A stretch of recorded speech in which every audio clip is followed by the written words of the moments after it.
స్థానిక weavers colony Durga సెంటర్లో కనకదుర్గ సాయి మందిర్ ఉత్సవ కమిటీ ఆధ్వర్యంలో నవరాత్రి మహోత్సవాలు ఘనంగా జరుగుతున్నాయి. ఉత్సవాల్లో భాగంగా ఆదివారం అమ్మవారిని ప్రతిష్ఠించిన మండపం వద్ద జరిగిన కుంకుమ పూజల్లో భక్తులు భారీగా పాల్గొన్నారు. భక్తులు భారీగా తరలిరావడంతో ఆలయం వద్ద సందడి నెలకొంది. అనంతరం భక్తులకు తీర్థప్రసాద వితరణ చేశారు. ఆలయ కమిటీ ఆధ్వర్యంలో ప్రతి ఏటా శరన్నవరాత్రి వేడుకలు ఘనంగా నిర్వహించడం ఆనవాయితీగా వస్తోంది. ఈ ఏడాది కూడా ఉత్సవాలకు ఘనంగా ఏర్పాట్లు చేశారు. ప్రతిరోజు భక్తులు తరలివచ్చి అమ్మవారిని దర్శించుకుంటున్నారు. ఉత్సవాల్లో భాగంగా నిర్వహించిన కుంకుమ పూజలకు మంచి స్పందన వచ్చింది. ఆలయం ఆవరణ మొత్తం భక్తులతో కిటకిటలాడింది.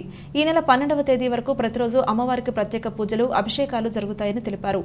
కంటిపూడి శ్రీనివాస్ పద్మావతి, దుద్దిపూడి శ్రీనివాస్ పద్మావతి, జొన్నాడ వీరవెంకట సుబ్బారావు శ్రీదేవి, మాజీ కార్పొరేటర్ జవ్వాది మురళీకృష్ణ, గంధం భైరవస్వామి, ఆకుల రాజు, జొన్నాడ దుర్గా, పినిశెట్టి సుబ్బరాజు, సత్తి సత్యనారాయణ, కాలెపు రవి రాయుడు, మార్నడి బాల, సుభాషిణి, పద్మావతి, దేవి, రాజీ, వి భీమశంకర్, బి సురేష్ తదితరులు పాల్గొన్నారు.